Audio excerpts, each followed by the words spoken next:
Judas Iscariot is one of the most tragic figures in the Bible because his story doesn't begin with betrayal. It begins with belief.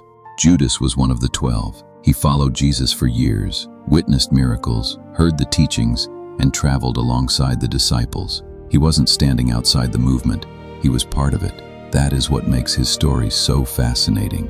Many people in first-century Judea expected the Messiah to restore Israel's kingdom, challenge Roman rule, and establish a new era of power and victory.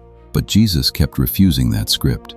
The crowds wanted a king. Jesus spoke about serving. The people expected conquest. Jesus spoke about sacrifice. The nation anticipated a throne. Jesus moved toward a cross. Again and again, reality failed to match expectation. Viewed through a modern matrix metaphor, Judas may have become trapped inside a future that existed in his mind, but never arrived in reality.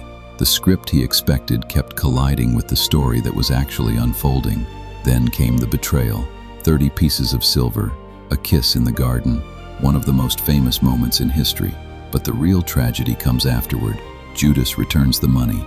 The silver that seemed valuable suddenly means nothing. Whatever outcome he expected, it wasn't the one he received. The transaction solved nothing. The disappointment remained. That is why Judas continues to fascinate readers 2,000 years later. He wasn't far from the truth. He lived beside it.